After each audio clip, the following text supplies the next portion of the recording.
Well, the time has finally come. Time to review the Zords of Cosmic Fury. Power Rangers. And yeah, in comparison to my hand, yeah, they are tiny, but they're decent. I think maybe Hasbro might have cut the budget back a tiny bit, but overall they don't look bad. Let's start over here, and yes, this is a sort of packaging review as well. We've got the Lion Zord, which is not bad. It's basically a spaceship in the shape of a lion, or a lion in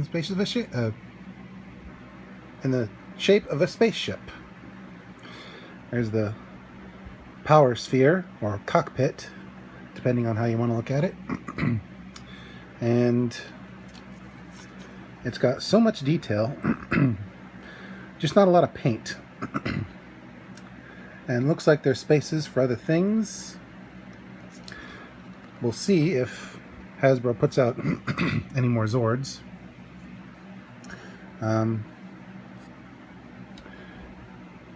Yeah. Also, you can see here the little fists for the one combo that I'm not going to do. The one that comes with the sword accessories, which are basically just upscaled versions of the Dino Sabers. But I'm not going to worry about that. I'm going to focus on the main Megazord. And its mouth opens, but that excuse me, spoils the Megazord surprise. So I'm not going to open it too far. And then over here, we've got the Cosmic Zord Assault Team. A great callback to the Thunder Zord Assault Team, which I think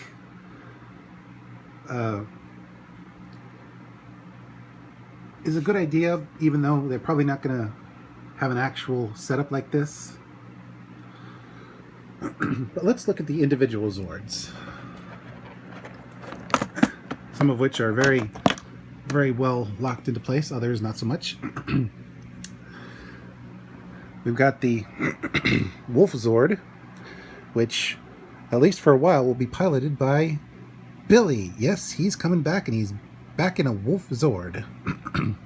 And apparently, the rest of the Rangers are piloting their Zords from the butt.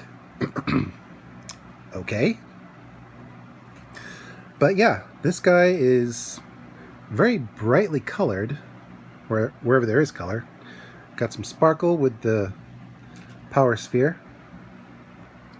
And, like the Lion Zord, the mouth opens. Grr, arg. And then, here we have the Swordfish Zord. Wait, I forgot, they're calling it a Shark Zord. It's so clearly a swordfish. What are they doing? It's a swordfish. And it doesn't really have much movement ability. The fins are all stationary. It can sort of go like that for transformation, and it's very stiff. So these, in some respects, are very sturdy Zords. But overall, the main draw is the detail, and it's not bad, even though they're misnaming this Zord. It looks good. Then over here, if I can get it loose, oh, we've got the Chameleon in very, very bright green with a bit of gold detail. You'd think they'd at least consider covering the screw holes somehow. But anyway, yeah, you got gold, silver, sparkly green, regular green, red. And yeah, the mouth opens on this one too. and the tongue flips out, which is actually like the Japanese Zord, or Mecha, whatever. I'm willing to bet that if little kids play with this, this is going to be one of the parts that breaks off first. Although it does feel very sturdy. It's an interesting detail, even though they didn't have to add it. I'm kind of glad they did. And then we've got the Bull Zord.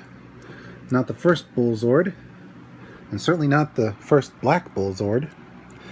But overall, this one is very tank-like. Its only moving wheels are 3 little ones, 2 on the front, 1 on the back. But overall, it's not bad. It's maybe sort of a grayish black, and the back part is definitely gray. The horns are individually articulated, so you can arrange them however you want. And the mouth opens. Yay! So, with that, let's get to transformation.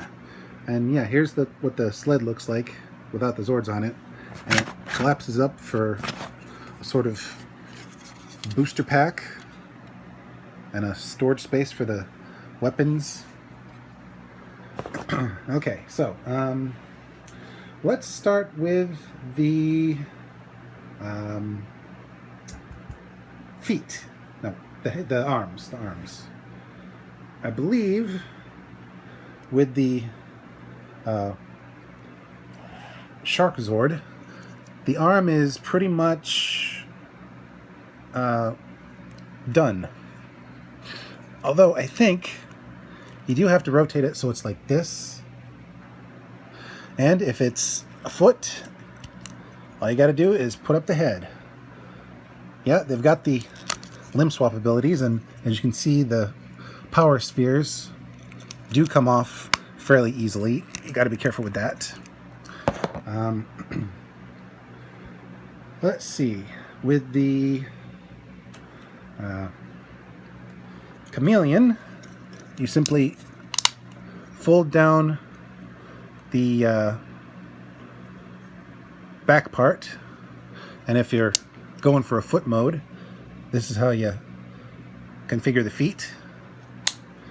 And you rotate this part so the clip is facing the back, so the arms are ready. The let's see. I believe the Black Zord is the first to become a foot, but it can become an arm easily. All you have to do is sort of rotate this part down, position the power sphere so the clip is in the back, and rotate the neck and horns so it's like this. But since we're doing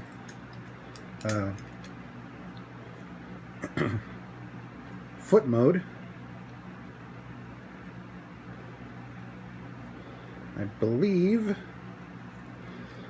you point the head up and the horns up also, so they're not too far out of the way. And for the Wolf Zord, you rotate the feet so they're like that. You rotate the power sphere so it's like that. And you put up the head. And it looks like, judging by how they stand, let me double check the directions. It's been a while since I looked. Yeah, the Bull Zord is going to be the right foot, and the Chameleon's going to be the left foot. So I'll swap these back around. And for the Lion Zord, you move these out of the way. you rotate the head so it's... No, you don't rotate the head. You rotate the face without trying to rotate the head itself, which can swivel, as well as the midsection. You fold down the face, which sort of folds down all the way, but not all the way too much. You rotate the arm pieces so the indentations for the power spheres are facing the front. Ooh, listen to that ratchet. Nice. Then finally you rotate these little boosters out of the way, and then we get to combining. So Bullzord goes over here.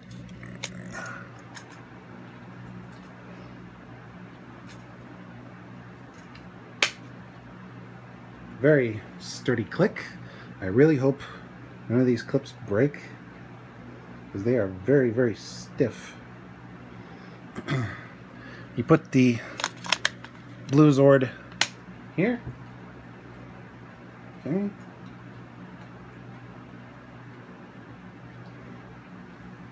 You put the Chameleon Zord here.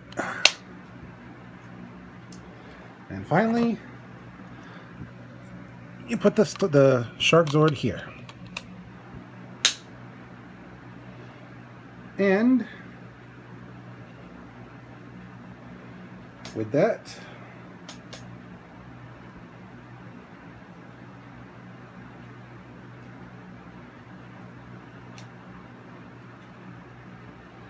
you've got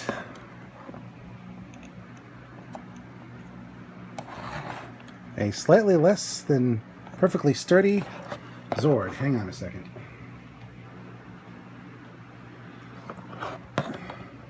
Okay, I just had to rotate the Wolf Zord a little bit. Okay, so yeah, as you can see, it's got head rotation, arm rotation. The as you can see from this photo here, the movement of the head of the swordfish, shark,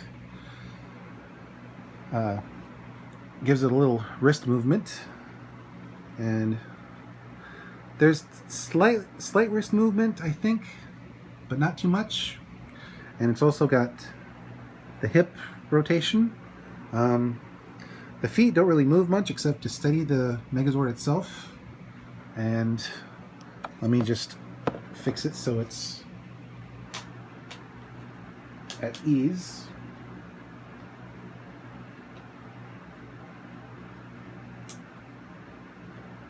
There's some slight clicks when you rotate the hips, so that means it's kind of sturdy.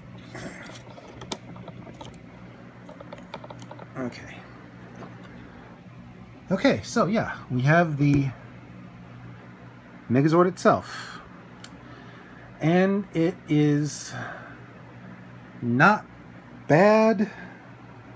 It's definitely smaller than the Zords from Dino Fury, or excuse me, Dino Charge and Beast Morphers, and certainly smaller than Dino Fury. But overall, I think it's not terrible.